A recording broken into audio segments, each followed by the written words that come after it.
desarrollar la presentación número 10, de acuerdo a lo que en TUTIC estamos dando a los estudiantes para que tengan como material de exposición. Bien, el curso es de productividad en la construcción y básicamente en esta sesión vamos a tratar de explicar los lineamientos y conceptos básicos que corresponden a lo que sería una de las herramientas de Lean Construction, que es el Last Planner System, ¿no? Bueno, creo que para muchos de nosotros que estamos vinculados al sector construcción, hemos escuchado sobre este término, ¿no? Las planners. Bueno, el significado creo que se basa en a la traducción al español, en el último planificador, ¿no? Es decir, basándonos en todo aquello que se hace necesario para definir el trabajo que nosotros tenemos que realizar en esta semana que inicia ahora, ¿no? Para poder hacer posible y establecer esta programación, ha sido necesario haber previsto todo aquello que nosotros necesitamos para poder establecer qué cosas vamos a hacer, ¿no?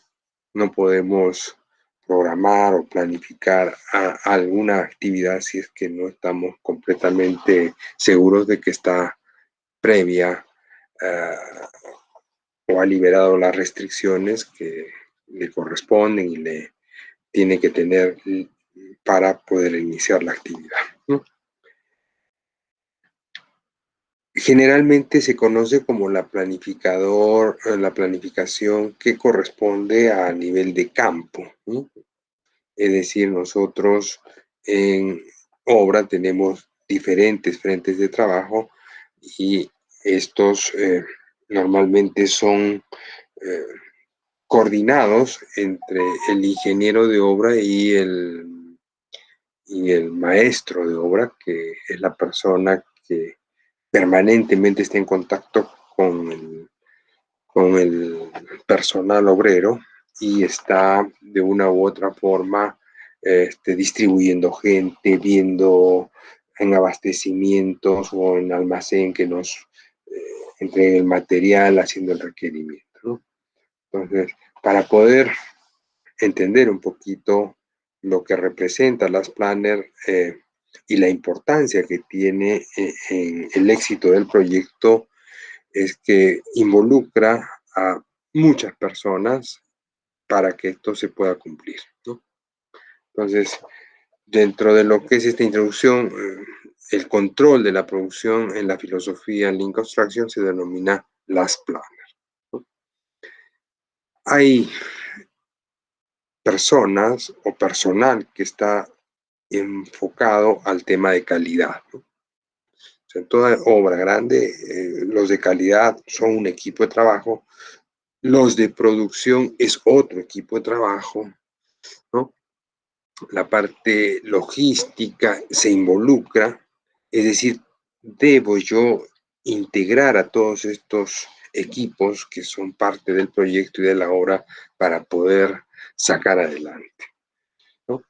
Por eso, el equipo de producción es el directo responsable de que todo lo que se tenga que hacer se cumpla, y ellos van a tener que desarrollar esta herramienta como parte de lo que les garantizará el éxito, ¿no? El control de la producción que se busca no es el de identificar las diferencias entre el plan y lo que realmente se ejecuta, ¿no? Sino la de causar un futuro deseado. Es decir, vamos a tratar de prever el futuro de manera anticipada, ¿no? Ahora, eso ya hemos señalado que es algo que tiene variabilidades. Una planificación tiene variabilidad, una actividad tiene variabilidad, hay cierto grado de incertidumbre, Y esto permite pues que nosotros ajustemos, nuestra planificación pueda desarrollar.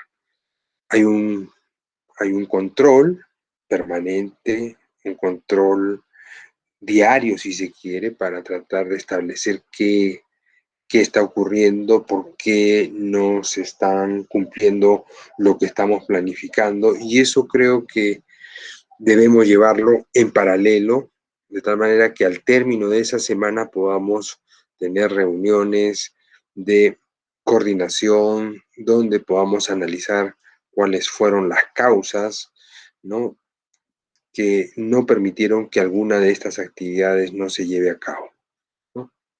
En el caso de Lean Construction hay una herramienta que es muy utilizada, que es a manera de un indicador que se llama, que por sus iniciales se le conoce como PPC,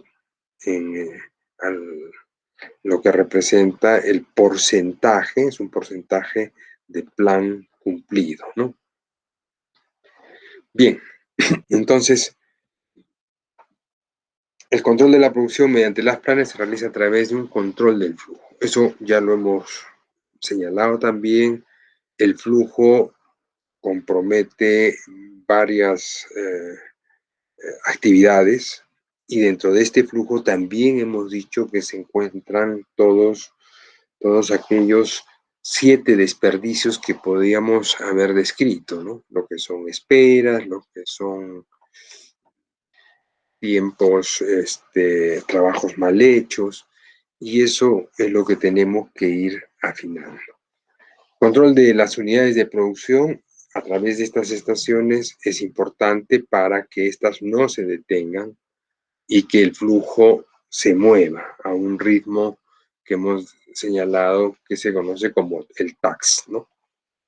El primero se lleva a cabo principalmente a través del proceso de mirar hacia adelante, lo que se conoce como una planificación intermedia, y el segundo a través de una planificación operativa, ¿no?, que se le conoce como el last planner o último planificador. Entonces, vamos a establecer como un concepto de que hay 3 niveles de planificación que debemos conocer, y estos 3 niveles tienen, si se quiere, diferentes responsables, los que son las personas que están a cargo, ¿no?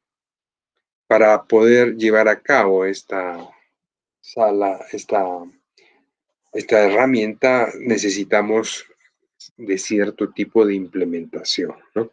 La implementación compromete a poder tener una sala de reuniones donde nosotros podamos convocar a todos los interesados o stakeholders para que den su punto de vista, su experiencia. Generalmente dentro de esta reunión a nivel de lo que es la programación Last Planner, se compromete a subcontratistas, se compromete o se invita, ¿no?, a los subcontratistas, se invita a los capataces de línea, ¿no?, a los capataces de sectores, a algunos proveedores, de tal manera que producto de la reunión y de los compromisos podamos nosotros armar esto que estamos viendo acá, ¿no? Esta pizarra donde, como ustedes pueden observar, hay estos posits que tienen diferentes colores, y donde cada uno de estos interesados va a poder plasmar su compromiso, colocando sus plazos y señalando qué necesita para poder desarrollar, ¿no? Entonces, esta planificación, las planner, está desarrollándose en una sesión. Es conveniente que estas sesiones se invite en un horario, muchas veces duran 2 horas o 3 horas, dependerá de lo que queramos planificar, ¿no? Y eso, demanda, pues, cierto tipo de tiempo adicional, ¿no? Entonces, generalmente se procura el día sábado, fin de semana, establecer este tipo de reuniones, quedarse unas 3, 4 horas, si hay la necesidad de repente de invitar algún tipo de aperitivo, cafés, gaseosas, galletas, ¿no?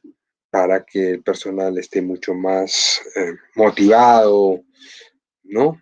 Siempre es bueno pensar en esa tensión, ¿no? De tal manera que la reunión se vuelva algo agradable, que haya la voluntad de participar, de opinar y decir que no, que las personas no estén mudas, calladas, ¿no? Nosotros tenemos que ser artífice para que esto pueda fluir en cuanto a opiniones, a consejos, ¿no?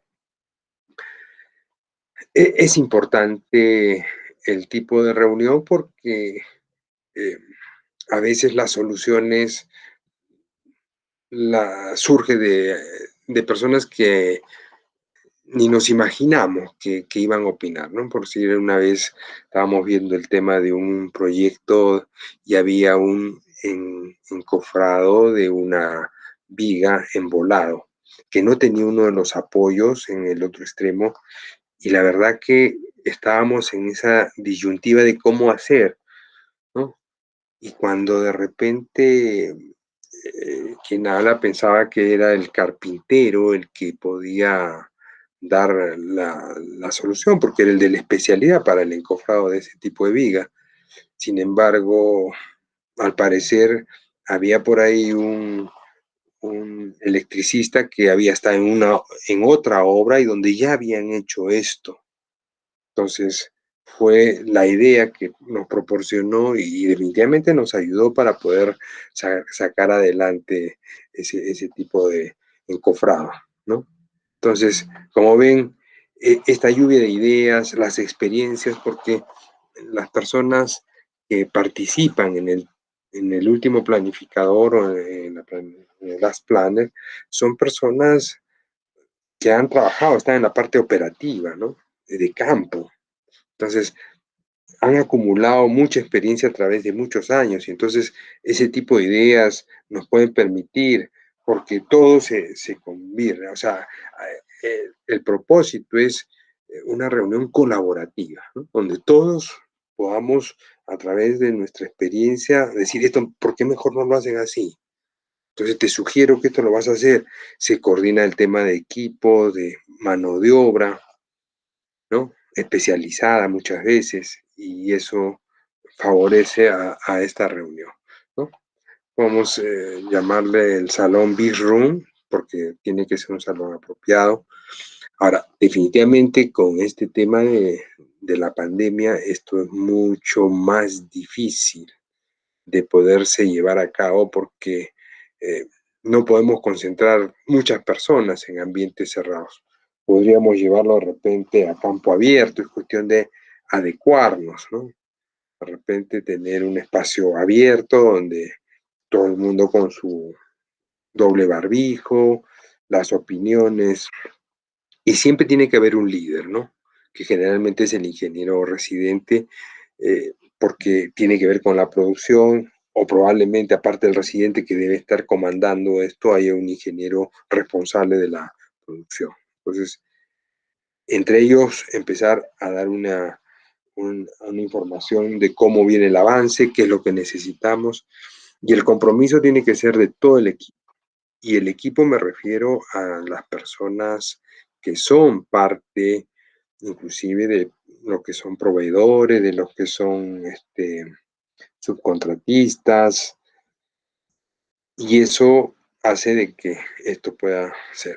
Ahora, hay un software que se llama Miro, así como suena, M-I-R-O, Miro, y este software que es abierto, hay que se llama posibilidades uno desarrollar este tipo de pizarrines con POSIT como lo que estamos viendo aquí o acá, ¿no? Ustedes ven, esto se puede armar en el Miro, pero en el Miro la versión libre solamente le permite a una persona interactuar. Ahora, si nosotros quisiéramos interconectarnos con Miro a través de una reunión virtual entre varias personas, unas 10 personas que vendrían a ser para tener una sesión interconectada, eso ya tiene otro costo, ¿no? Creo que el mes o por mes se paga una cuota de $10 aproximadamente, ¿no? Entonces uno tendría que analizar si es que esto es factible llevarlo a cabo para hacerlo de manera virtual. Lo otro es que desarrollemos a través de un campo abierto y que todo lo que podamos nosotros establecer y los compromisos de, de los que están involucrados en esta planificación se plasme en este programa de Miro, ¿no? Y finalmente hacerle llegar una impresión a todos los que son jefes de línea o de equipo para que sepan cuál es la secuencia. Es fundamental, o sea, ya hemos dicho, las gráficas, las imágenes, este tipo de herramienta que puede ser a través de un papelote, una pizarra acrílica, en este caso que no son POSIT, sino son ya hojas mucho más grandes porque concentran mayor información. Estas hojas tienen diferentes colores porque dependerá de cuál de los hitos se esté refiriendo, si es acabado, si es acabado húmedo, acabado seco, si es la parte que corresponde a, a la estructura del encasco, ¿no? Entonces, la coloración también nos identifica. Entonces, todo el equipo sabe por sí que verde es acabados húmedos, ¿no? Arrajeos, colocación de cerámicos, pisos, ¿no?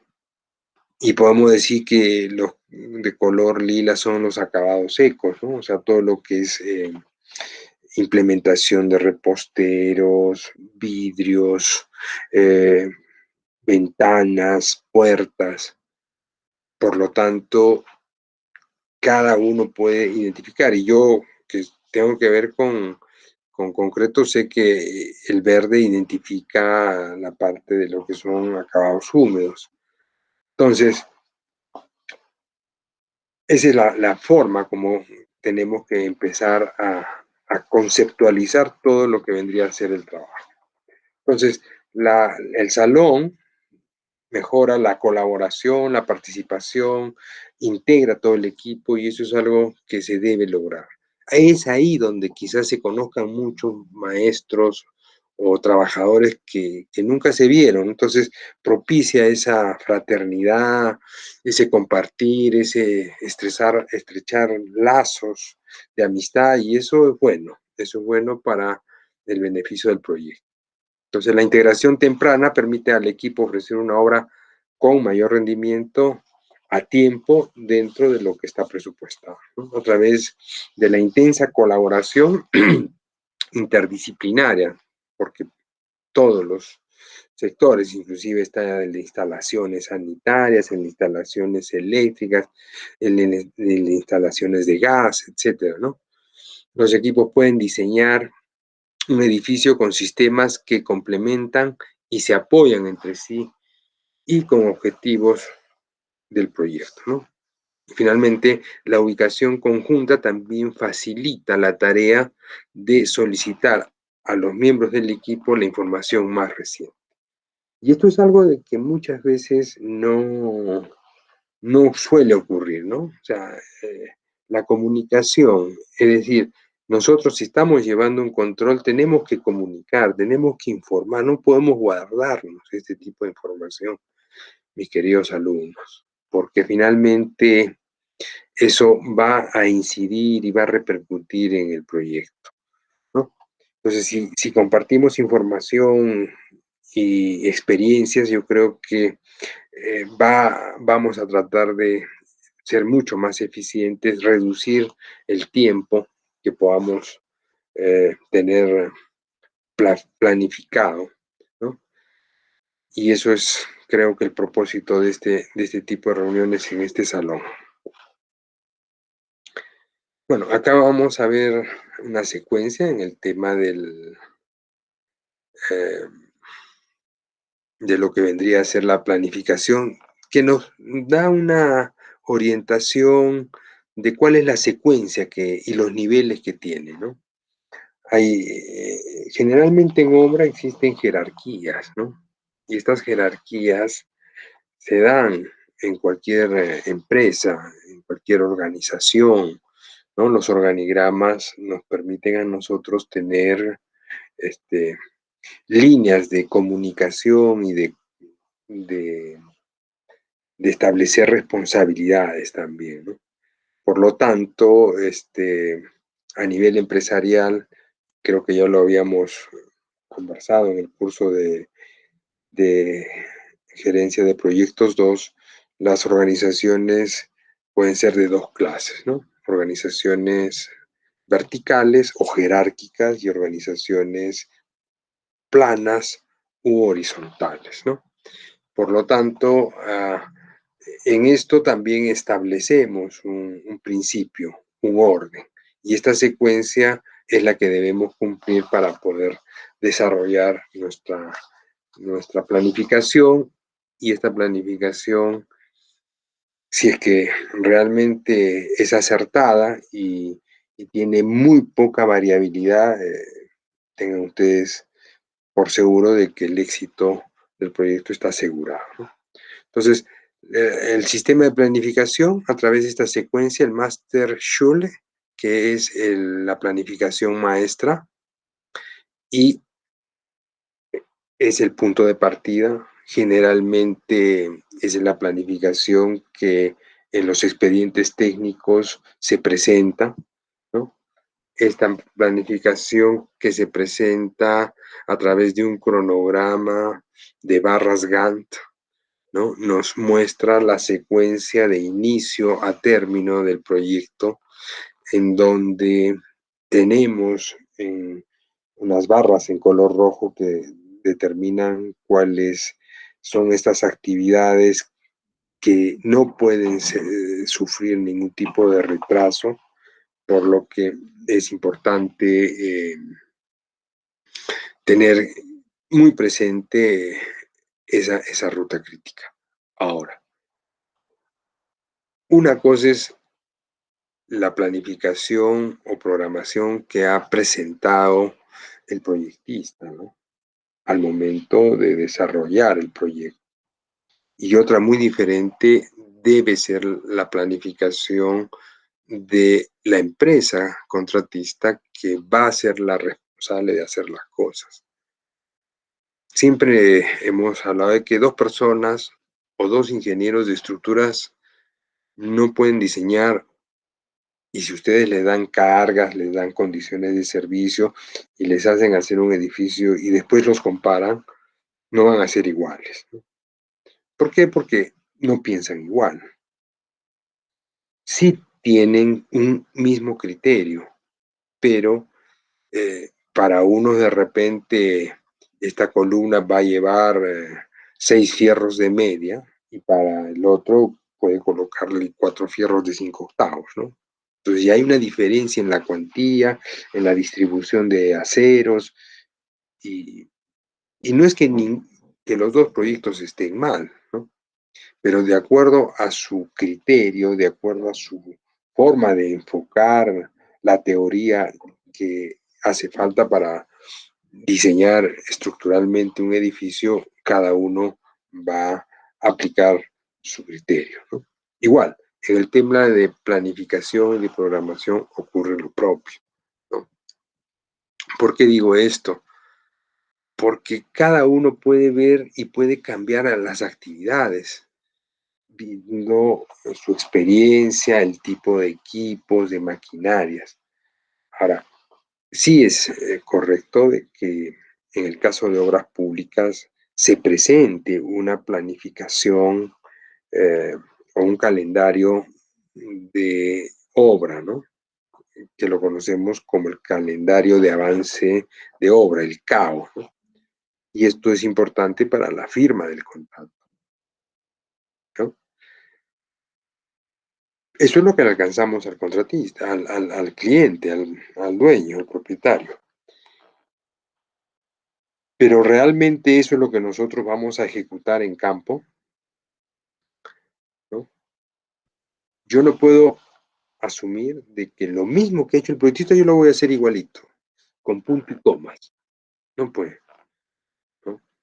Cada uno va a ver la mejor forma de reducir sus plazos, entregar. Es más, en algunos contratos, eh, en algunos proyectos, los contratistas ofertan un menor tiempo, porque eso les da puntaje. Lo que esto haría variar la planificación dada por el proyectista, ¿no? Pongamos un ejemplo, el proyecto de este hospital está para 6 meses, 180 días, pero el contratista dice, bueno, ponle 150. Para hacer esa reducción de plazo sería muy irresponsable de parte del contratista si no sabe cómo lo va a hacer, ¿no? Porque finalmente va a ir al fracaso. Pónganse que la planificación está bien ajustada. Entonces, no se trata de dar un número en tiempo así al azar, sin haber estudiado el proyecto, ¿no? Necesitamos revisar rendimientos, secuencias para poder ofertar. Ahora, si nosotros somos eh, propietarios de una innovación tecnológica, conocemos cómo hacerlo mucho más rápido, enhorabuena, ¿no? Entonces, si ha habido una diferencia en ese plazo, ya definitivamente todo va a cambiar. Entonces, hay que hacer una nueva planificación. No podría yo, como un acordeón, cerrar y decir, bueno, un mes menos.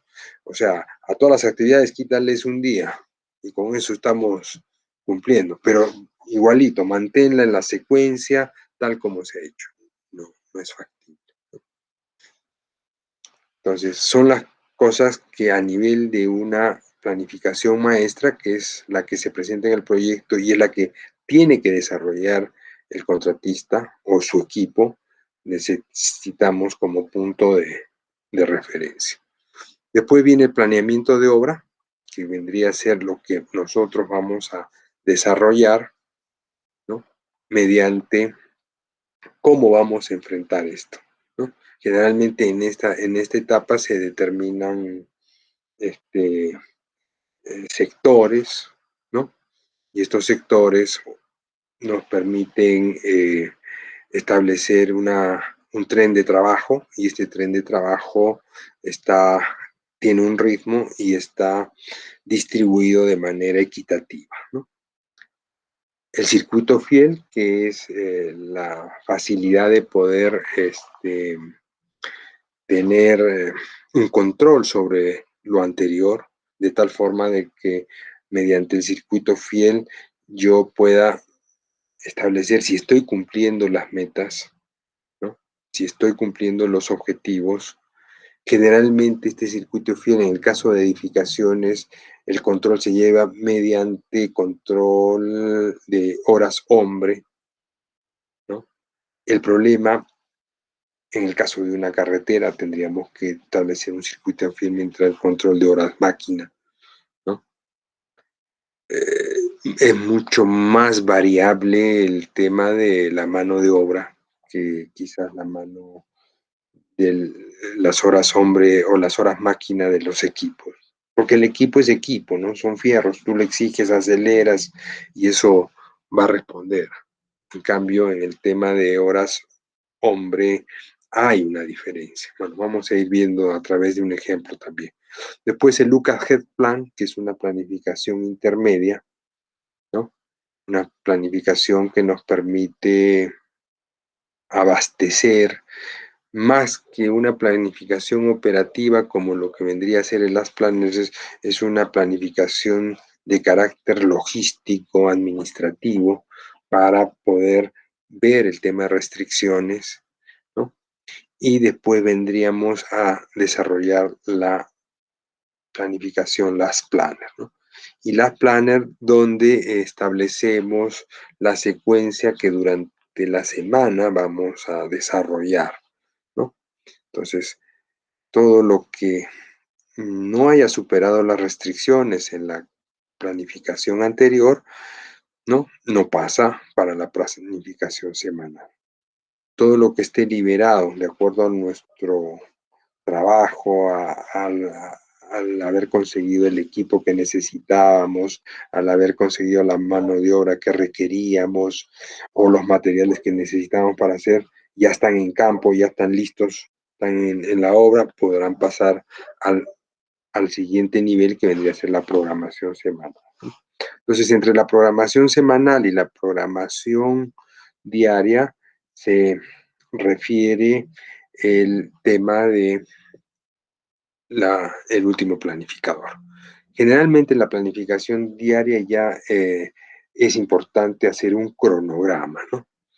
Porque durante el día tenemos nosotros eh, varias horas de trabajo, ¿no? Entonces, ya en la planificación diaria podríamos establecer en qué hora van a empezar a sentar muros, ese equipo a qué hora está terminando de asentar los muros, a dónde lo paso.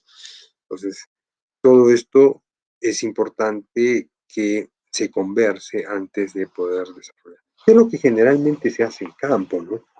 En la mañana, el ingeniero que está a primera hora, que siempre a mí, por lo menos cuando yo he sido residente de obra, yo estaba desde las 6:30, coordinábamos con el maestro de obra todo este tipo de trabajos de quienes estaban en tal equipo, tal equipo. Entonces, maestro, entonces antes de mediodía estamos acabando estos ingenieros, no se preocupe. Entonces, todo ese personal lo vamos a pasar al vaciado más tarde. Sí, ya hay una mayor precisión en los trabajos que tenemos que hacer para cumplir lo que ese día está planificado de acuerdo a la programación semanal. O sea, tenemos un lunes, tenemos un martes. Entonces veamos cómo distribuimos todo eso en función de eso.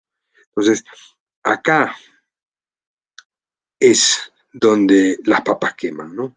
Todo lo demás puede ser teoría, pero esto es importante y que se cumpla, ¿no? Entonces, el control del indicador de actividades que han entrado a la programación semanal, que podrían ser de repente 50 actividades, 10 por día, por poner un ejemplo, vamos a tener que revisar. Al término de la semana, el día sábado, nosotros tendríamos que verificar si se cumplió o no se cumplió.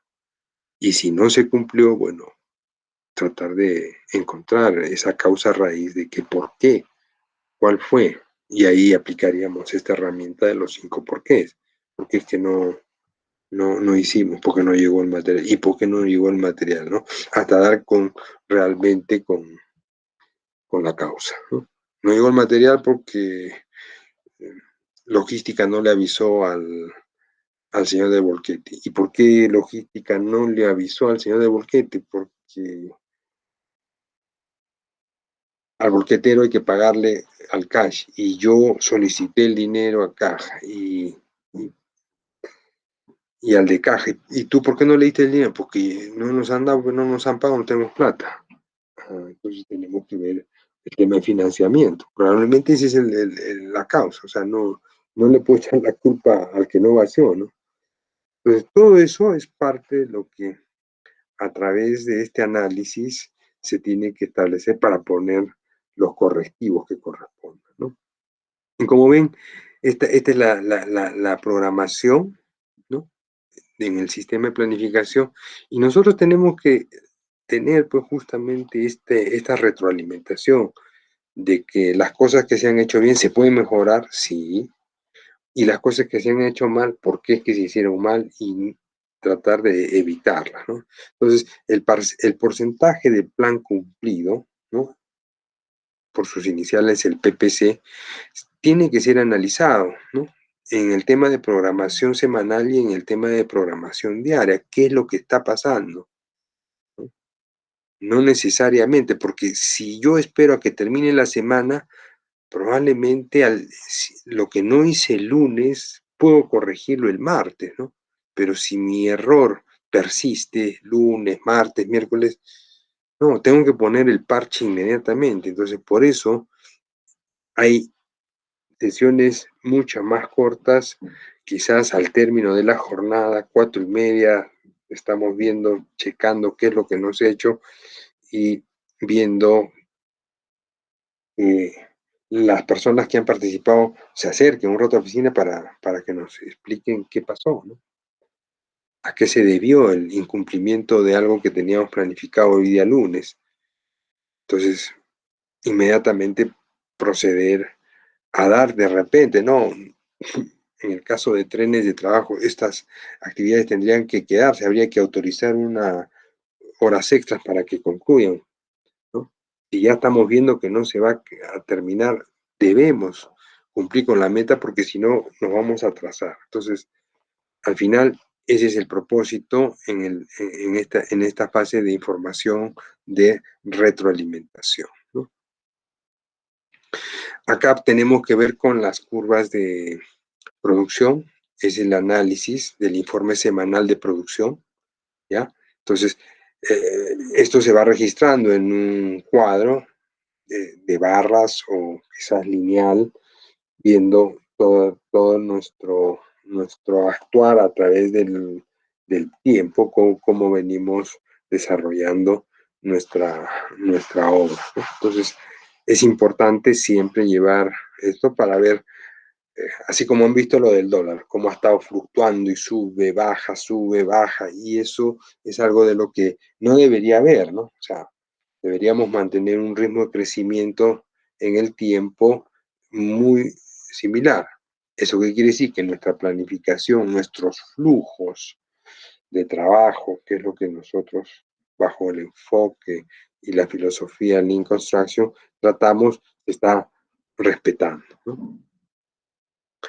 Y las mediciones de producción que a través de los indicadores que ya hemos visto van a permitir tomar y proyectar lo que nosotros queremos alcanzar. Entonces, como ven, creo que este cuadrito es muy importante entenderlo para poder tener claro el tema de planificación, ¿no? Y las medidas correctivas que van a retroalimentarnos para futuras obras, ¿no? En los cierres de proyecto, esto podríamos tenerlo como parte del trabajo.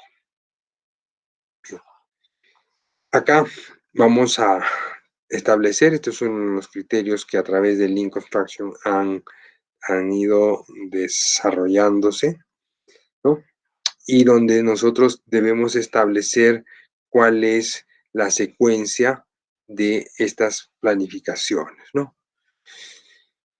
Basándonos en la planificación maestra, basándonos en una planificación de fases, basándonos en el Make Ready, que vendría a ser justamente esta planificación a través de Look Ahead, ¿no? Porque determinamos una planificación de 3 a 4 semanas. Esta planificación nos permitirá analizar las restricciones que para poder empezar una semana tenemos que haber levantado, la planificación semanal y finalmente la planificación diaria, ¿no? Esto obedece a preguntas que nosotros debemos plantearnos, ¿no?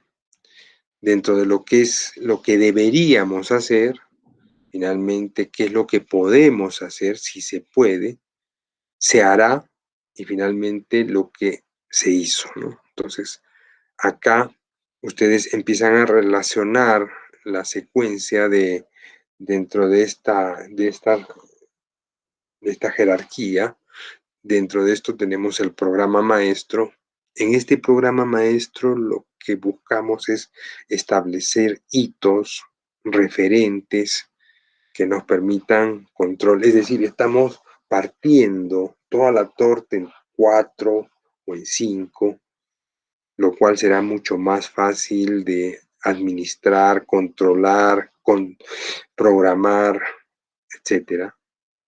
Tenemos el programa de fases, es decir, cada hito, entre hito e hito, lo defino como una fase, porque todo está secuenciado, señores. O sea, tenemos un inicio y el tiempo empieza a transcurrir. Entonces, a ese primer tiempo, o entre el primer hito y el segundo hito, podríamos nosotros establecerlo como una fase, ¿no? Que pueden haber hitos que se superpongan, sí, también dependerá de las características y propiedades de nuestras obras, ¿no? Entonces, especificar cuáles serían estos entregables, qué es lo que tenemos que nosotros cumplir para que todo marche de manera correcta. El programa intermedio, ¿no? Que vendría a ser el de LucaJet para preparar trabajos, y el programa semanal, donde también nosotros tenemos metas que cumplir, ¿no? Que son ya mucho más pequeñas, es decir, los hitos a los que nos referimos acá están establecidos en logros que se deben terminar para que el flujo no pare. Y finalmente, en el aprendizaje, medir el PPC, ¿no? Y esto representa que un porcentaje de plan cumplido que esté por debajo del 80%, pues es una señal de que nuestra planificación, lo que pensábamos que íbamos a hacer, está totalmente mal, ¿no? O sea, debemos afinar y encontrar cuáles son esas razones o causas que no permiten que esto se logre. Entonces, el proceso de planeamiento del último planificador necesita tener esta reunión, ¿no? Para ver si podemos. Acá nos estamos comprometiendo, ¿no? Es un compromiso de todos los involucrados, todos los que van a participar en esta planificación de esta semana, ¿no? Entonces, tendremos pues el equipo de fierreros, tenemos el equipo de carpinteros, tendremos al equipo o sea, en su representación tendrá que venir por el capataz, tendrá que estar una sola persona, no van a traer pues a la reunión a todos, ¿no? Entonces, eso es obvio, ¿no? En base a lo que tenemos como planificación maestra, qué es lo que debemos hacer para que se cumpla, ¿no? O sea, en esa secuencia ordenada, ¿no? Y finalmente, viendo las condiciones, qué es lo que se hará, ¿no? Finalmente. Y esto es lo que está plasmado en el último planificador. Entonces, y es lo que vamos a lograr. Pretender desarrollar todo a base de una planificación muy grande, o sea, yo a nivel de Last Planner quiero tener plasmado todo, sí se puede, ¿no? O sea, pero la idea de Lean Construction es cuando se hace una planificación tan grande como la del Master Schul, que es esta planificación, ¿no? Grande, por lo general nunca se cumple, ¿no? Entonces, necesitamos saber qué vamos a hacer, ¿no? Tenemos un horizonte, pero lo más probable y lo más recomendable, y tenemos una ruta crítica también, ¿no? Que es la que sabemos que está ahí, pero bajo este sistema de planificación, nosotros ponemos el ritmo, nosotros determinamos qué es lo que vamos a hacer esta semana, ¿no? Basándonos en esta planificación maestra. Bueno, acá hay una secuencia de las herramientas que necesitamos, simplemente que ya estuvieron descritas en el gráfico que hemos explicado más a detalle, ¿no? Las características que cada uno de estos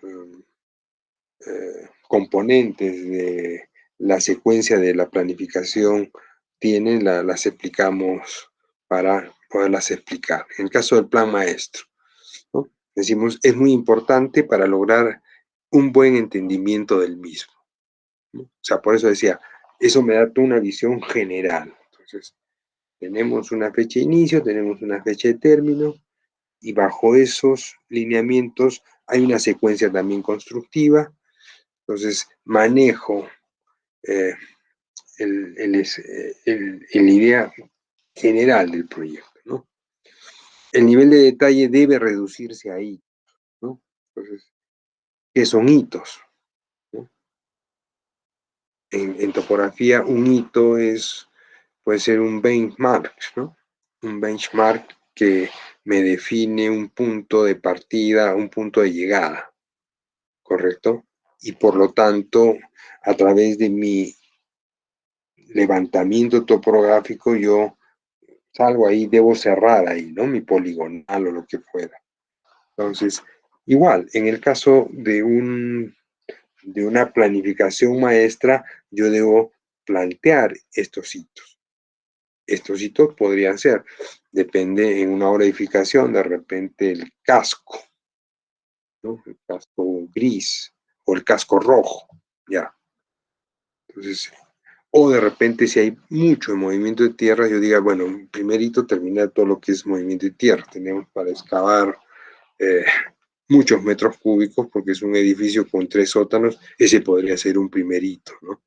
Entonces yo establezco el inicio, es el primer hito, y el segundo hito vendría a ser la culminación de los movimientos de tierra, ¿no?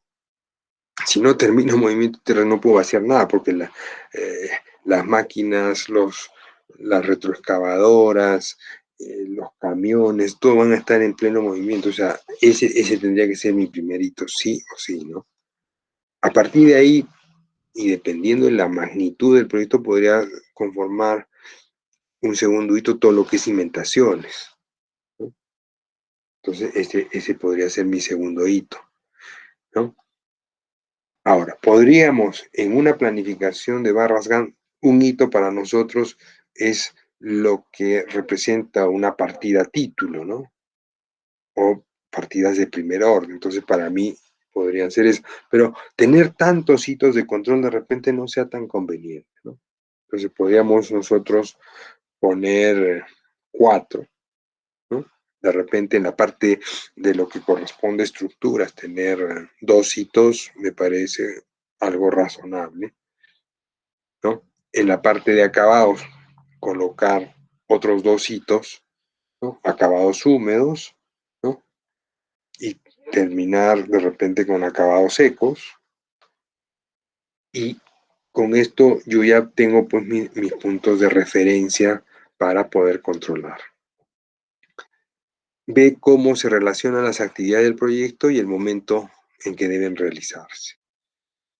No muestra cómo se hará el trabajo, o sea, no llegamos a ese nivel, ¿no? O sea, acá no estamos viendo quién va a ser, qué contratista, no, eso no es importante en este nivel de planificación, ¿no? Simplemente cuándo debe ser hecho, eso es lo que me interesa. O sea, en qué fecha debemos terminar. Demostrar la viabilidad de completar el trabajo en el tiempo disponible, ¿no? Desarrollar y desplegar estrategias de producción, ¿no? Aquí podríamos determinar qué tipo de tecnología vamos a utilizar, ¿no? Para poder nosotros establecer plazos, ¿no? En el caso de obras lineales, como es el tendido, obras de saneamiento, tuberías, ¿no? ¿Qué tipo? ¿Vamos a excavar a mano las zanjas o vamos a tener a disposición una retroexcavadora? Esa retroexcavadora, ¿de qué tipo va a ser? ¿No? de qué potencia, qué tipo de máquina, qué rendimiento. Todo eso es lo que tenemos que analizar probablemente para establecer esta planificación definiendo los hitos. Determinar cuándo se tienen tiempos de respuesta largos. Entonces, esto representa quizás un análisis de aquellas partidas que podrían tener algún tipo de holgura. Identificar los hitos importantes para el cliente, ¿no? Entonces, el cliente a veces, cuando son obras privadas, establece pues fechas de cumplimiento y control. Entonces, eso también ahí podría ser parte, ¿no? Por sí, en la construcción de estos retails que son grandes centros comerciales. Entonces, hay interés por parte del cliente en que haya entregas periódicas y él necesita asegurar el cumplimiento de esto para poder ir ya también de repente haciendo su venta, ¿no? Porque de esa venta va a tener para terminar su trabajo y su proyecto, ¿no? Entonces podemos decir, yo necesito que en abril o mayo me entregues este sector de tiendas. Entonces esto es un hito que hay que ponerle dentro de lo que es esta planificación. Cosas de ese tipo. Pero por eso, cuando hay obras privadas, en el tema de minería, hay, hay, hay puntos que deben establecerse de manera coordinada. Ahora, cuando ya la obra es nuestra, porque si es una obra pública, ahí el cliente no va a tener mayor incidencia, porque nosotros tenemos un plazo y al término del plazo, si no hemos cumplido, nos van a penalizar, ¿no? Tenemos una penalidad. Bueno, acá un poquito tratando de recordar algo que todos hemos visto en el punto de lo que corresponde a un plan maestro, ¿no? Y este plan maestro, como ven, es una secuencia ordenada de actividades y creo que para todos esto nos es familiar, ¿no? Entonces están la duración, está cuando iniciamos, cuando terminamos la actividad y esto nos representa de manera de barras una una planificación o plan maestro, ¿no? Lo que mencionaba hace un momento, ¿no? Lo que es movimiento de tierras estaría dado por toda esta línea negra que, que contempla toda la partida de movimiento de tierras, ¿no? Entonces, estos tres puntos, y este para mí podría ser un hito, ¿no? Dependiendo de la magnitud del proyecto, ¿no? Otro hito podría ser de repente estructura sótanos, otro hito, ¿no? Entonces yo necesito establecer en importancia. Ahora, no puedo poner pues este un hito, este otro hito, este otro hito. O sea, eso también me complica, ¿no? O sea, hay que saber dividir el trabajo en fases, ¿no? Podríamos hacer que el primer hito esté dado por el movimiento de tierras, el segundo hito por todo lo que es vaciado de cimientos de los sótanos, ¿no? Tercer hito, de repente ya establecer el casco de la torre, ¿no? En concreto. Otro hito podría ser todo lo que son acabados húmedos, acabados secos, y nada más, no necesito más para poder desarrollar. Ahora, obras mucho más complejas donde participan pues el tema de mecánica, parte mecánica, la parte eléctrica, la parte en minería sobre todo, ¿no? Hay muchas especialidades que convergen, entonces ya como que se complica un poco más el tema de la planificación y esto tiene que ser una coordinación mucho mayor, ¿no? La secuencia de actividades de acuerdo al EDT, ¿no? Y este EDT es la forma como nosotros vamos a subdividir el trabajo, ¿no? Es la forma de hacer un desglose a manera de cascada, secuenciada, ¿no? Cascada me refiero teniendo niveles, primer nivel, segundo nivel, tercer nivel, para poder desarrollar esta estructura, ¿no? Y esto un poquito también se refleja en este tipo de planificación. Si ustedes son observadores, empezamos de repente con actividades. En el caso de una programación, a veces acá consideramos partidas que durante todo el tiempo van a ser desarrolladas, ¿no? En el caso de la partida de seguridad, ¿no? Seguridad es desde el inicio hasta el término de obra, ¿no? Y está dentro de nuestra planificación en una línea continua hasta el término. A partir de ahí tenemos obras provisionales o trabajos preliminares, ¿no? Y eso va yendo en esta secuencia y nosotros vamos avanzando secuencialmente. Entonces, generamos un orden, ¿no? O sea, no hay un entrecruzado de líneas o de barras que no me permite. Entonces, ya nuestra forma o manera de desarrollar nuestro presupuesto en principio y después nuestra programación o planificación del proyecto tiene una estructura basada en lo que son eh, las actividades lógicas secuenciadas en el tiempo, ¿no?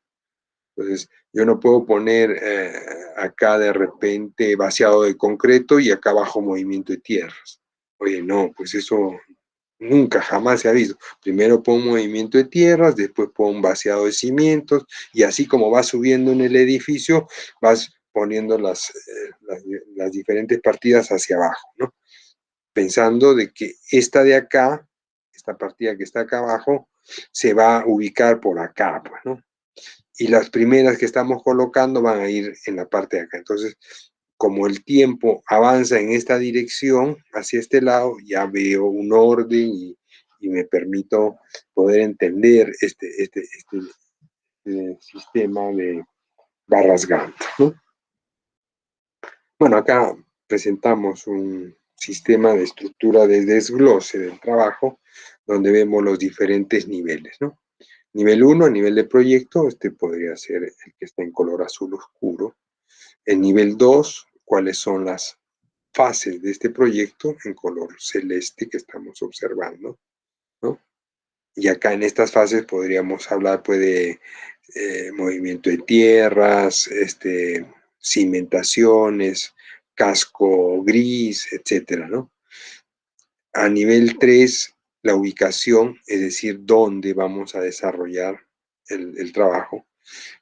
A nivel 4, sistemas de trabajo, ¿no? ¿Qué tipo de empleo, de calificación vamos a utilizar? Y a nivel 5 son las disciplinas, ¿no? Entonces, véanse, el nivel 1 es este de acá, el nivel 2 serían todas estas de acá, el nivel 3 serían todas estas de acá, el nivel 4, nivel 5 y lo que haga falta, ¿no? Pero por la gráfica ustedes pueden observar de que para no extenderla mucho más en ancho, se supone que estas dos vendrían a ser el nivel 2, ¿no?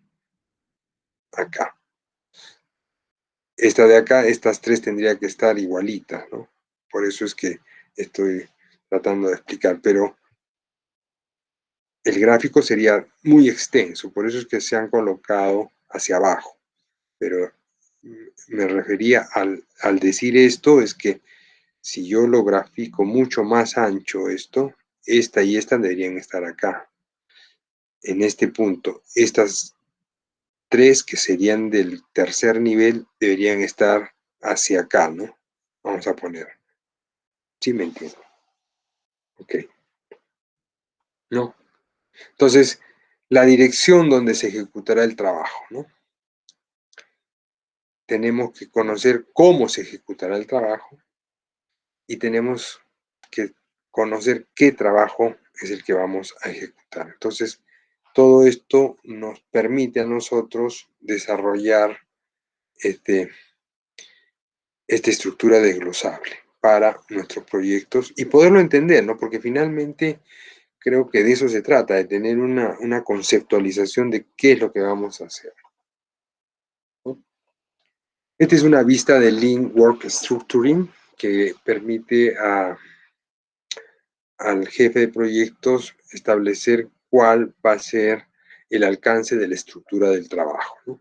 Este alcance de la estructura de trabajo tenemos fases de preconstrucción y la fase de construcción previamente. Yo les había hablado de un tiempo cero y un tiempo T+1, ¿no? Entonces, en el tiempo cero y hay un tiempo T-1. Entonces, hay un ciclo de proyecto donde tenemos que establecer justamente qué cosas debemos eh, consignar para cada una de estas etapas dentro de lo que es el proyecto, ¿no? Fíjense, el diseño del producto responde a la pregunta ¿qué se va a construir?, ¿no? Estamos en una etapa T-1 y el diseño de la producción, ¿no? ¿Cómo se instalará?, ¿no? Entonces, ahí ya estamos hablando de un tiempo T+1.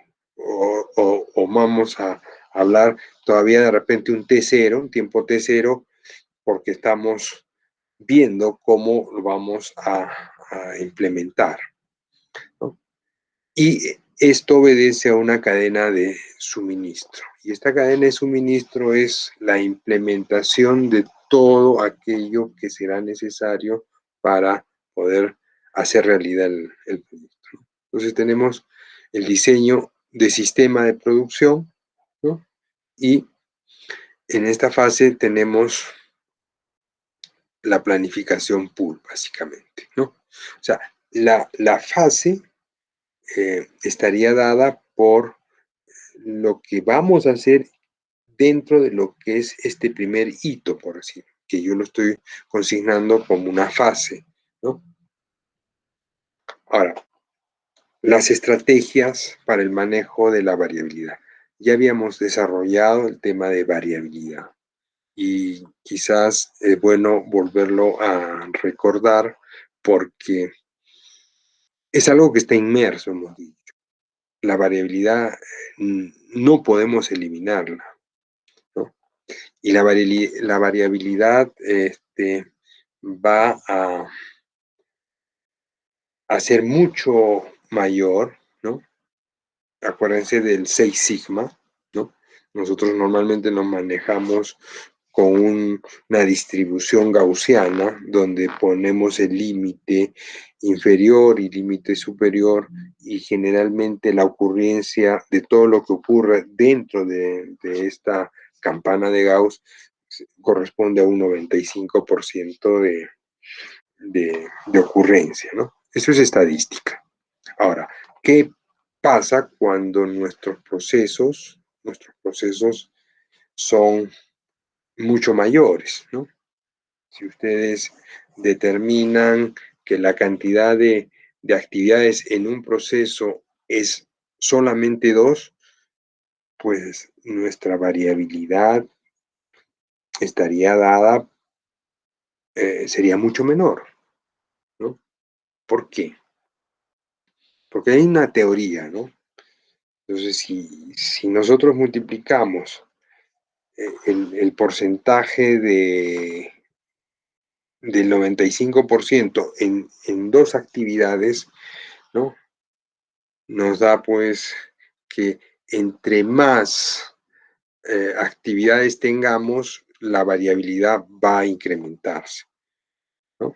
Va a incrementarse. Entonces, multiplicamos 0.95 por 0.95, ese es para un proceso que tiene 2 actividades. Imagínense un proceso que tenga 30 actividades, ¿no? Como son el tema de los acabados secos, por decir, ¿no? Donde tenemos que colocar reposteros, donde tenemos que colocar vidrios, donde tenemos que colocar una serie de pintura, escarchado, laminados. Entonces, como son muchos procesos, la variabilidad se va a incrementar mucho más, ¿no? Si elevamos al, al, a la potencia 10, porque hay 10 procesos, eso me va a representar el número de confiabilidad que puede tener mi planificación. Entonces, de ahí que se trate de que se lleve y se desarrolle una reducción de estos lotes, ¿no? Por eso, la reducción del tamaño del lote, ¿no? Entre más pequeño sea el lote en cuanto a los procesos o las actividades a desarrollar, la confiabilidad será mucho mayor, ¿no? Retrocedo, ¿por qué no? Entonces, para eso necesitamos entender mejor los procesos, ¿no? Estos procesos, cuando son nuevos, nunca se han hecho, bueno, quizás la amplitud de esta variabilidad sea mucho mayor, ¿no? Los buffers, que son los amortiguadores que son importantes colocarlo porque eso nos van a permitir eh, asegurar de que el flujo sea continuo, ¿no? O sea, un buffer es una forma de establecer como un factor de seguridad, ¿no? Y son de 3 tipos estos buffers, ¿no? Tenemos buffers de inventarios, buffers de capacidad y buffers de tiempo. Los buffers de capacidad se basan en esta teoría de variabilidad, ¿no? Hemos hablado de la capacidad del proceso, si un proceso es capaz o no es capaz, pero eso lo vamos a determinar nosotros cuando midamos. O sea, creo que para eso es importante siempre estar controlando nuestros procesos, ¿no? Reducir las dependencias entre los procesos y las actividades, ¿no? Y la reorganización de procesos, porque consideramos que si hay algo que no está resultando, bueno, hay que plantearlo, replantearlo para que esto funcione, de repente cambiando algunos elementos en cuanto a mano de obra, podría ser algún operario que no es de la especialidad, algún equipo, y esto nos llevaría a corregir, ¿no? Entonces, son las estrategias que podemos nosotros manejar en el tema de la variabilidad. Claro, para el tema de planificación, el buffer al que nos referimos es el buffer de tiempo, ¿no? Del tiempo.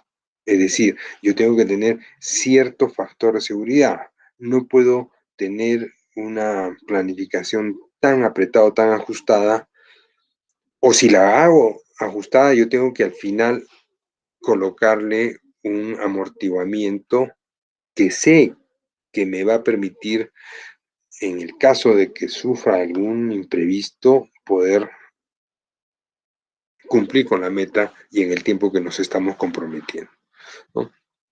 El uso de procedimientos constructivos que reduzca la incertidumbre, ¿no? Y eso es algo que también lo habíamos manifestado cuando hablamos, ¿no?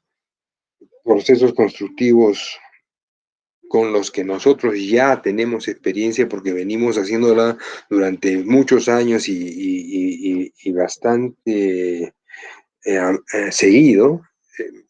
Tenemos rendimientos, tenemos equipo, tenemos el personal.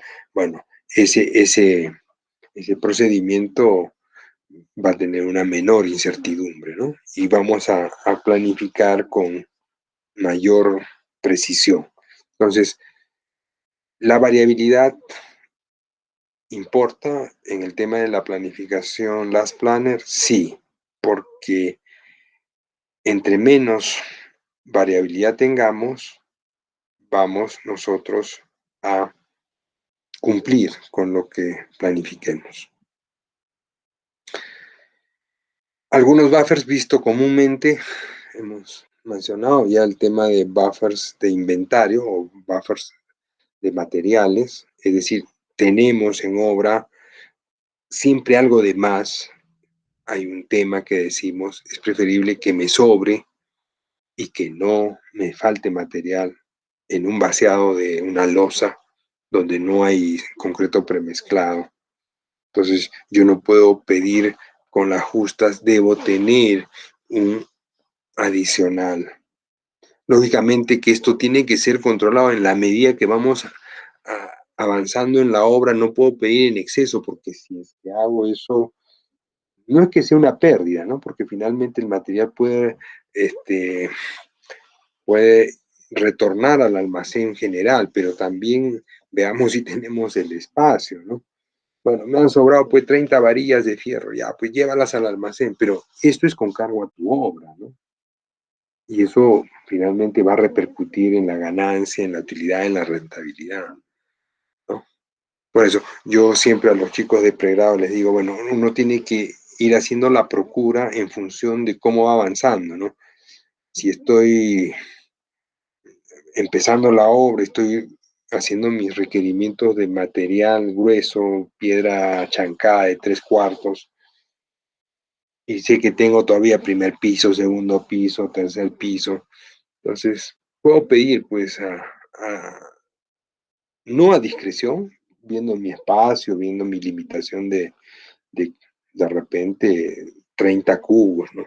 He sacado el metrado de que hay 20 metros cúbicos o 25 metros cúbicos, pero estoy pidiendo 30, porque por ahí de repente no es por los 20 o los 25 que yo he calculado, entran 1 o 2 cubos más. Ya, si hay sobrantes, esos sobrantes al día siguiente estamos vaciando, qué sé yo, unas zapatas que tenemos pendientes por ahí, algún tipo. Entonces es material a cuenta, ¿no? ¿Dónde debo ser más fino en el requerimiento y en el metrado de la procura para material? Ya cuando estamos terminando, ya queda poco, entonces, oye, ¿cuánto está faltando? Ahí sí, ¿no? Entonces, pero antes he tenido inventarios. No me puede faltar cemento, no me puede faltar el fierro, y eso es algo de lo que normalmente se maneja a nivel de buffers, ¿no?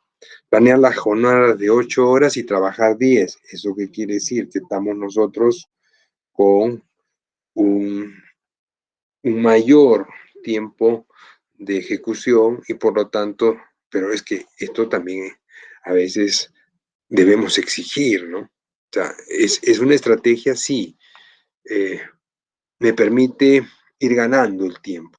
Ahora, pero si esto representa pago de horas extras y todo eso, no sé, habría que analizarlo con mucho cuidado, ¿no? En minería normalmente se hace, ¿no? En las jornadas un poco más largas y ya los obreros saben, ¿no? Pero a veces en construcción no, ¿no? Y no sé qué tan conveniente resulte ser trabajar 8 horas y media y el sábado 5. Para un tema de planificación, yo preferiría que todas las jornadas de lunes a, a sábado tengan 8 horas. Entonces, hay una equidad, hay una distribución, ¿no? O en todo caso, hacer mi planificación de lunes a viernes con jornadas de 8 horas y que el buffer de tiempo sea los días sábados. Podría ser otra forma, ¿no?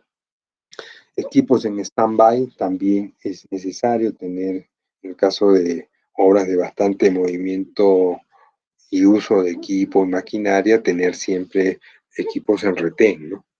Porque las máquinas en cualquier rato pueden fallar. Ahora, esto tiene un costo, sí, pues, pero si es la empresa la que... Y en una obra pequeña, ¿no? O sea, siempre se exige tener, en el caso de vaciados grandes, mezcladoras y vibradoras de retén, por si fallasen en el pleno proceso. Entonces, eso es un tipo de buffers. Arrancar antes del proyecto, eso también nos da un alivio, ¿no? En el tema de tiempo. Nos han entregado el terreno, pero el inicio del plazo contractual todavía no ha arrancado, porque no hay el supervisor, porque no nos han entregado el expediente técnico o el adelanto directo que hemos solicitado, pero yo ya estoy armando mi campamento, ya he hecho el trazo, ¿no? Me estoy anticipando. Pero si no hay supervisor, pero nosotros tenemos la seguridad que esto apenas venga ya está listo. ¿no? Entonces, ¿qué cosas podemos ir avanzando? Y eso podría ser una manera de ganar tiempo, y eso es un buffer también, ¿no?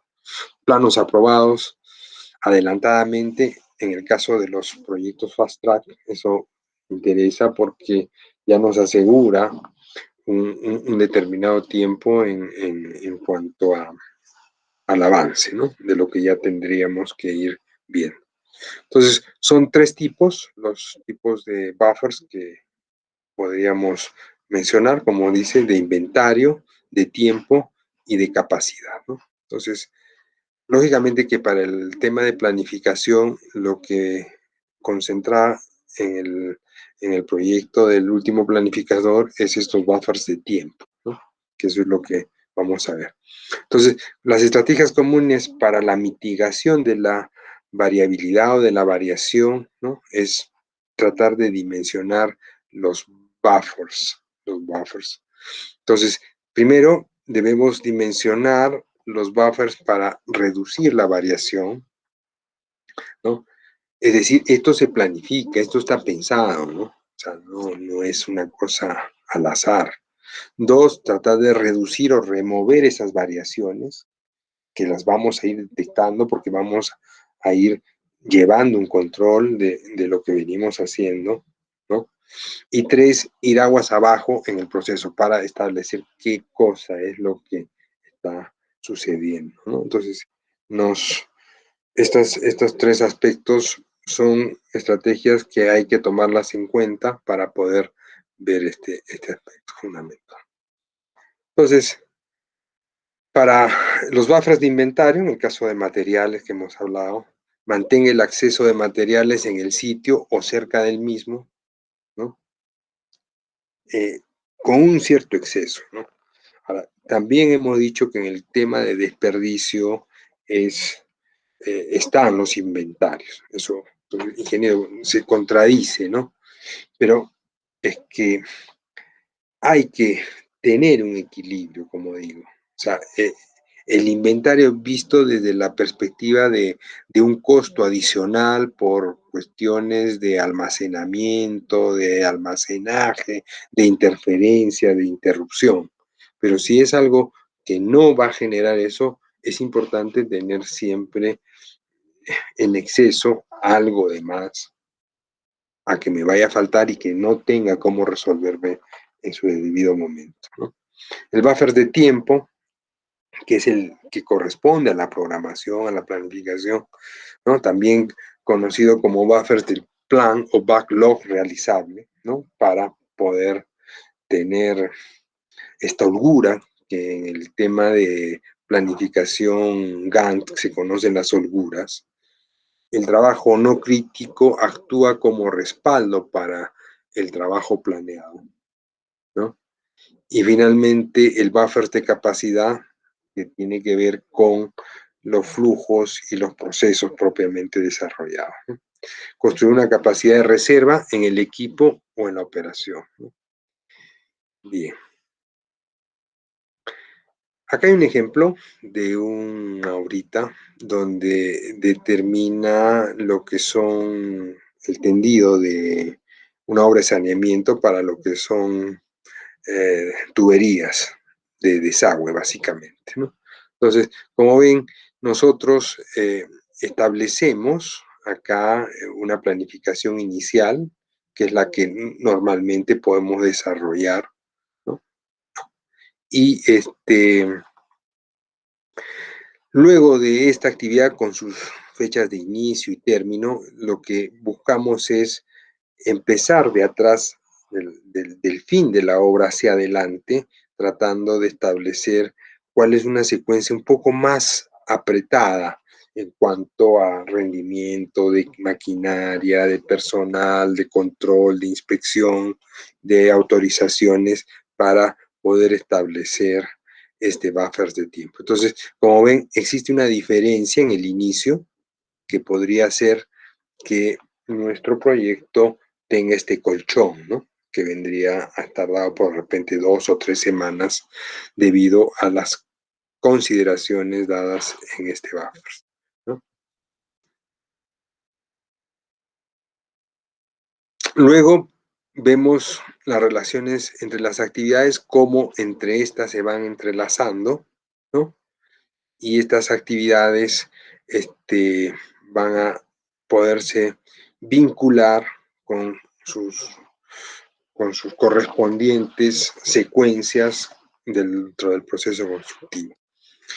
Vamos a hacer, ya que hemos terminado el buffer, voy a mostrar un ejemplo de una colega y amiga, la ingeniera Dayana Romero, que a través de una presentación dada nos muestra cómo es el manejo de estos buffers en este tipo de obra, ¿ya? Entonces voy a dejar de compartir a un minuto para poder mostrar este video. Ok. Vamos a compartir el video. Listo. Y después de este video vamos a hacer un break para poder descansar y al término vamos a pedir si hay algún tipo de pregunta o consulta sobre lo que estamos tratando, ¿ya?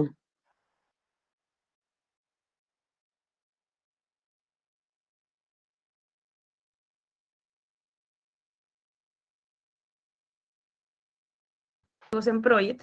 Lo de la EDT no lo voy a tocar a profundidad, pero sí es importante que ustedes conozcan que como bases de para la planificación, la EDT es una salida indispensable y fundamental, es una salida fundamental a nivel de planificación del proyecto, que lo componen 3 líneas base.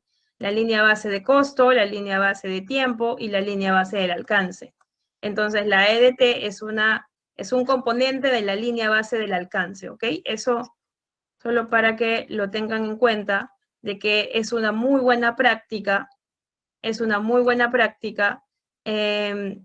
tener esta EDT en los proyectos de construcción, ¿ya? No es difícil, hay softwares como el WS Schedule Pro, que por ejemplo acá lo tengo instalado, que les ayudan a poder estructurar.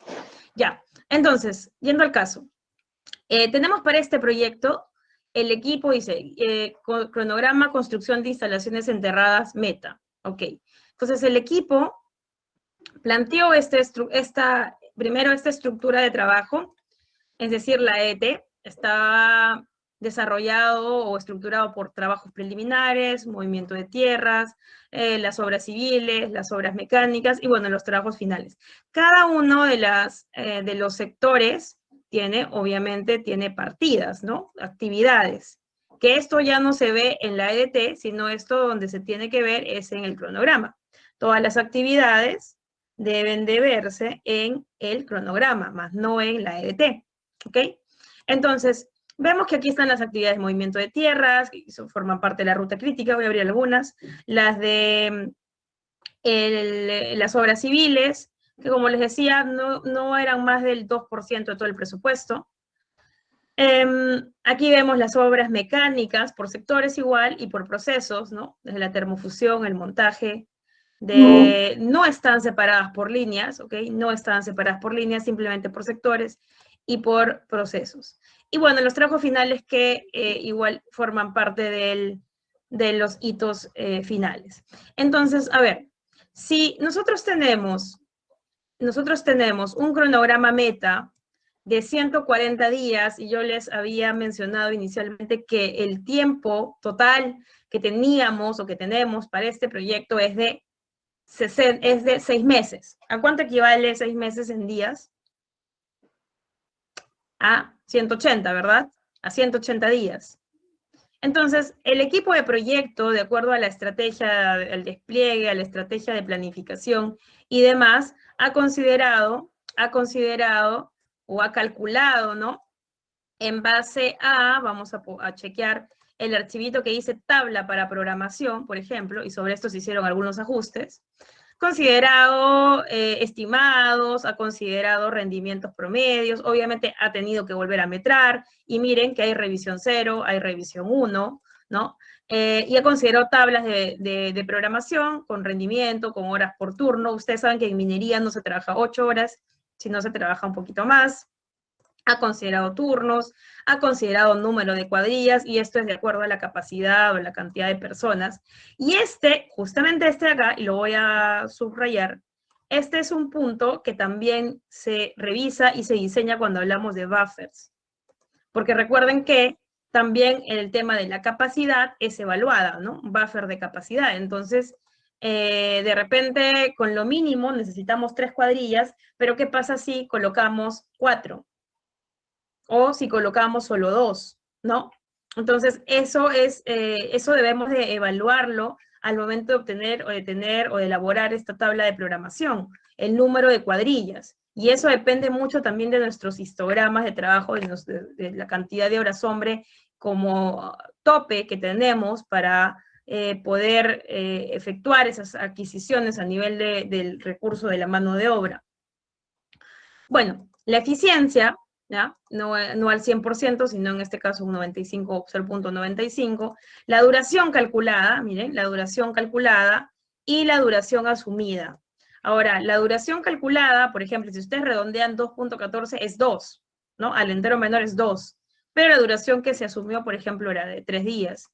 Y bueno, aquí 3, 24 y así sucesivamente, de acuerdo a cada una de las actividades. Entonces, un punto importante para poder diseñar los buffers es poder evaluar o poder chequear, poder revisar cuál es la conformación de nuestra cuadrilla, cuáles son los rendimientos meta o los rendimientos base, esta duración asumida, ojo que puede cambiar, ¿no? Puede cambiar, pueden incrementar el número de cuadrillas, se puede mejorar el rendimiento, pero al final son decisiones.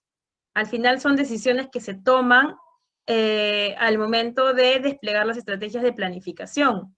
Ya, entonces, uno de los puntos donde debemos de ver o de evaluar los buffers, en este caso, y lo voy a colocar acá, de capacidad, es validando, verificando, en este caso, el número de cuadrillas, ¿no? Buffer de capacidad nos referimos esencialmente a la cantidad de personas.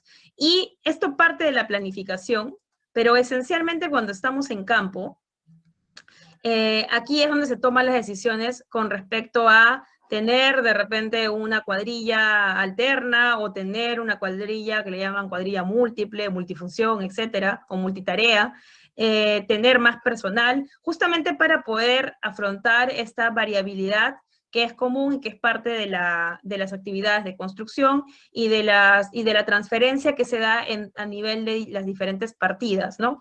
Que hace que estas actividades, por el hecho de tener sucesoras y predecesoras, ¿no? Haya un impacto directo entre sus predecesoras o con sus sucesoras si es que alguna de estas actividades no se cumple.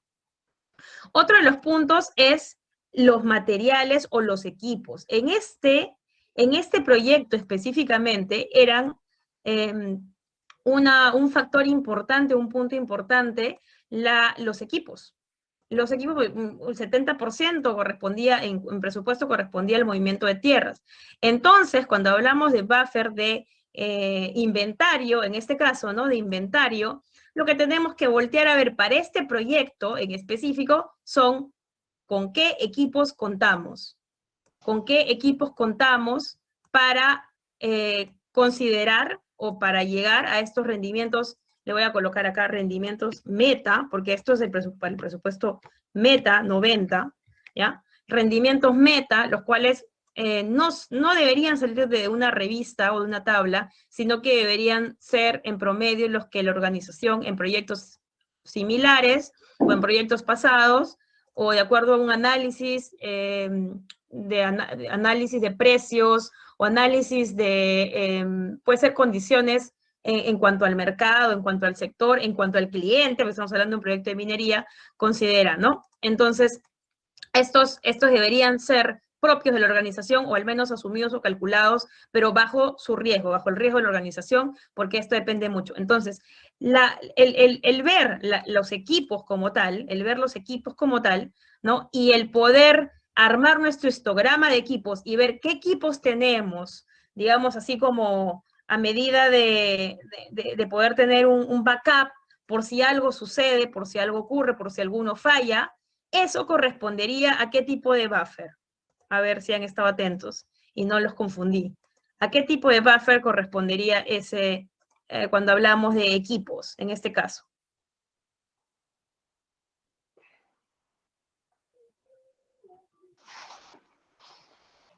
¿A qué tipo de buffer corresponde? A ver, ¿quién me puede decir?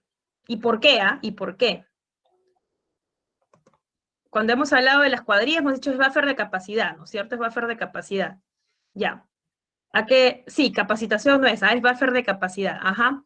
Entonces, estos también corresponden a un buffer de capacidad, ¿no? A un buffer de capacidad. En este caso sería capacidad representado en horas máquina, ¿no? Representado en equipos. Ahora, en materiales, para este proyecto, será necesario, bueno, ustedes pueden revisar ahí del presupuesto, será necesario tener en stock nuestros materiales. Claro que sí, porque como parte del inventario, y de la cantidad de materiales que se tienen en ASEN, ¿no? Sabemos muy bien que no se pide exacto, o para hacer exactamente, para cada uno de los trabajos o de las tareas. Y más, chicos, considerando que es un trabajo, en este caso en una mina que está a 1 hora de la ciudad, con mucha más razón. Pasa que el just in time es un ideal. El just in time es una paradoja, como decía yo. El just in time, si ustedes leen bibliografía correspondiente al just in time y relacionado a construcción, no es sencillo de llegar a un flujo ideal, a un flujo perfecto en el que no hay desperdicios, en el que todo llega justo a tiempo. Pero lo que sí debemos hacer es tratar en lo posible de disminuir o minimizar esos inventarios. ¿Por qué? ¿Se acuerdan? Porque no, el tener más inventarios nos aleja de la meta de toda organización, ¿no? Nos aleja de la meta de la organización, que es la de generar más ganancias. Entonces, en esta tabla yo puedo ver mi buffer de capacidad, Si hablamos de duración, podría hablar de buffer de repente de tiempo, a nivel de tiempo, pero también esto está relacionado a mi capacidad, porque en este caso, ¿no? Si le cambiamos, si le cambiamos aquí el número de cuadrillas, ya no es 3, digamos, ¿ya? Y ahora es 2. Miren qué es lo que pasa. Ahora voy a cambiarla todo, ¿ah? Aquí 2, y aquí todo lo que está en rojito 2. Y miren lo que pasa, miren lo que pasa con la duración, aumenta considerablemente. Obviamente tenemos aquí una holgura, porque yo sé que como venta le puedo ofrecer al cliente 180 días, o sea, ya gané la licitación, ya la gané. Este es mi cronograma interno y obviamente yo no voy a ir con un cronograma interno y decirle al cliente, mira, lo hago en 140 días y con esto contrólame. No, porque puede en realidad, esta es sin considerar ningún tipo de, digamos, gestión de riesgos, contingencia, buffers, eso es sin considerar nada de eso, es decir, es simplemente desplegando las estrategias para poder ejecutar el proyecto, las estrategias que a una primera revisión, digámoslo así, el equipo ha calculado que puede llegar como meta 140 días, pero eso aún viéndose afectado quizá por algunos riesgos, ambigüedades, incertidumbres que se pueden tener en el proyecto. Entonces, mi recomendación ya para el diseño de buffers al momento de la planificación, porque ahorita estamos viendo en la planificación, pero en la ejecución, yo recomiendo utilizar herramientas como la pool planning, que la vamos a ver, ¿ya? Y ahí aumentar los buffers necesarios, ¿no? Al inicio de la planificación para revalidar esta planificación y también cuando estemos en la ejecución. Cuando estemos en la ejecución seguramente también van a tener que tomar decisiones con respecto a los buffers de capacidad, a los buffers de tiempo, y bueno, aquí no está, pero a los buffers de materiales también. Van a tener que tomar decisiones, ¿ya? Hay que tener cuidado porque los inventarios siempre afectan el costo. Entonces, si ustedes deciden tener un 30% más en sus almacenes, en sus inventarios, ¿qué es lo que va a producir? Que quizá al final del proyecto no se logre consumir todo ese inventario. Y por si no lo saben, el inventario no es costo, no es costo. Cuando el proyecto finaliza, todo eso del inventario que no se consumió, ahí recién eso se se vuelve costo. Entonces, si yo generé mi exceso inventario, 30% y solo necesitaba el 15%, es porque me mandé así nada más y dije ya ponle 30, pide 30% más y no analicé, y en realidad no era 30, era 15, era la mitad lo que necesitaba, me voy a quedar con el 15 o con el 10 sobrante en mi almacén, y si no lo puedo pasar a otro proyecto, ¿qué voy a hacer? Esa es la pregunta, ¿qué voy a hacer? Voy a tener que asumir ese costo. Obviamente todos esos materiales, equipos o demás, van a ir al almacén central, pero se lo van a cargar a su proyecto como costo, a no ser que tengan salidas de este almacén para otros proyectos.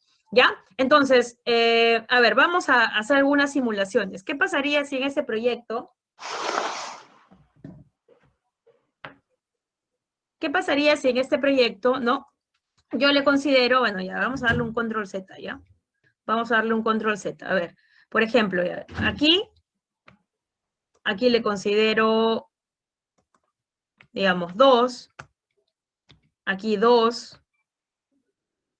Bueno, aquí es 24 días, en realidad es bastante, ¿no? Pero vamos a ver qué es lo que pasa. Aquí también 2 días, perdón, 2 cuadrillas. Y vamos a considerar, a ver, este número de aquí, ¿no? Dice que la excavación de roca sedimentaria natural es 4 días, es la sumida, la ripiable es 4 días, la sedimentaria es 24 días y el relleno es 36 días. Ya, pero se ha sumido en excavaciones 32 y en rellenos 41. A ver, vamos a chequear este cronograma de aquí. Vamos a chequear este cronograma de aquí. Para el sector A1, y fíjense otra cosa también, ya, eso es otro punto importante. Fíjense que la estructura de esta tabla de programación es la misma que la de su cronograma, es decir, el A está dividido en A1, A2, el B es el B, el C es el C, y el D está dividido en D1 y D2. Y esto principalmente, esta tabla, para las obras de movimiento de tierras y también los trabajos civiles, ¿no? La mecánica sí iba en una tablita aparte que correspondía principalmente al subcontratista mecánico en este caso. Ya, entonces, a ver, aquí estamos viendo, estamos considerando que para el caso de las excavaciones del sector A1, del terreno natural, del terreno roca ripiable y sedimentaria, pero si vamos al cronograma, estos no se encuentran divididos así. Esto simplemente está como excavación sector A1. ¿Por qué? A ver, ¿quién me podría decir por qué está así y dónde debería haber yo las divisiones de las excavaciones a nivel de tipo de terreno? ¿En qué tipo de cronograma o a qué nivel podría yo ver ya una división de ello? ¿Quién me podría decir? Y justificar por qué, ¿ah? ¿Alguien me podría decir dónde?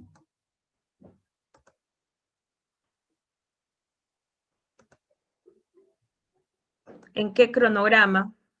¿O a nivel de qué cronograma? O de repente su opinión es que es incorrecto colocarlo así y que debería decir cada excavación, cada tipo de excavación. Me gustaría saber su opinión. ¿Alguien? ¿Alguien tiene idea o justificaría o lo corregiría? De repente, a nivel de apreciación, no lo sé.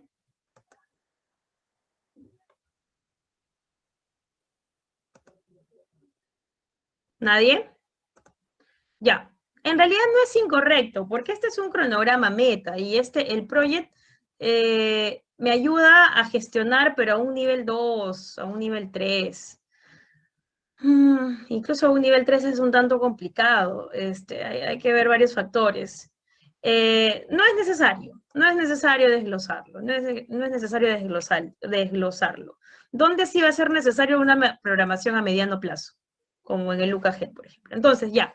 ¿Cuál es el punto? A ver, el punto es, si ustedes revisan, cama de arena 5, relleno 36. Cama de arena 5, relleno 36. A ver, voy a ir acá, ¿ya? Cama de arena, voy a rayar cama de arena y voy a rayar este relleno. De repente con otro color para que como que se note la diferencia de lo que estoy visualizando. Ya bueno, rojo. A ver, 36 y 5, y vamos al otro, cama de arena y relleno. Sí, pues, ¿no? 36 y 5, exactamente lo mismo. ¿Cuál es el problema? El problema es que han sido demasiado optimistas en la programación, todos en la excavación. ¿Estamos de acuerdo todos? Porque están considerando 20 días, cuando en la tabla de programación, ¿cuánto dice? Bueno, acá yo le he modificado, ¿no? Esto era 3 inicialmente. Ya. ¿Cuánto era? 30 días. Y aquí, esto también yo le he modificado porque era 3, si se acuerdan. 31 días. Entonces, en promedio son 30 y 31 días. Más no 20 días, son 11 días. Y la verdad es que es muy arriesgado colocar los 30 días, ¿no? A nivel de excavación, digamos así. Perdón, los 20 días. Entonces, no nos arriesgamos, y lo que optamos o lo que hacemos es considerar la duración correspondiente a mi tabla de programación, quizá lo mismo para el sector B, lo considero para el sector B, me parece que se existe igual, 11 días, para el sector C, consideran, pero aquí, miren la cantidad de cuadrillas, ¿ah? Miren la cantidad de cuadrillas, o el número de cuadrillas. Estamos hablando ya de un mayor número, ¿no? 6 y aquí 9. Igual aquí, 6 y 9. Ahora, esto tiene que estar siempre sustentado, recuerden siempre, sustentado por la cantidad de horas que se permiten en el proyecto, que se van a permitir en el proyecto. O sea, no podrían ustedes pasarse de la cantidad de horas hombre, ni siquiera con el fin de poder llegar, digamos así, a tiempo en el proyecto, porque estarían afectando definitivamente el costo, ¿no? Estarían afectando el costo, y ese no es el punto, ¿ok? Ese no es el punto. El punto es llegar, pero llegar con los recursos que estaban planificados o estaban considerados para el proyecto.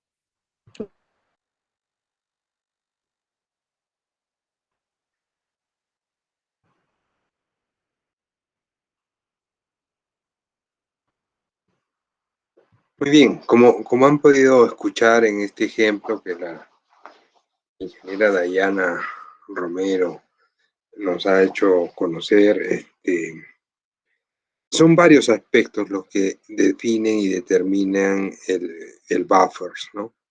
Y tienen que estar relacionándose siempre con el aspecto de los recursos que disponemos.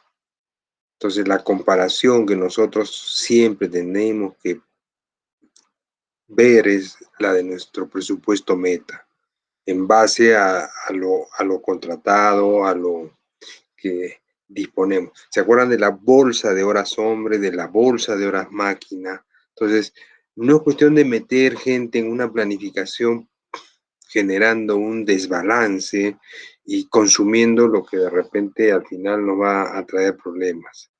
Entonces, como esto es planificación, se tiene que tener presente y observar siempre esto. Mucho de lo que se habla a nivel de planificación está relacionado con el costo y, como ya hemos dicho, la técnica o la metodología de valor ganado nos ayuda a establecer, ¿no? Al inicio habló sobre líneas base, ¿no? Entonces hay una línea base de costos, hay una línea base de planificación, y sobre esto creo que es el punto de partida para nosotros poder desarrollar toda esta planificación que finalmente va a repercutir en un gasto y en un costo que creo que es lo que nadie quiere perder, ¿no? Muy bien, entonces vamos a hacer un break, o vamos a hacer las consultas y las preguntas de caso, y después pasaremos al break.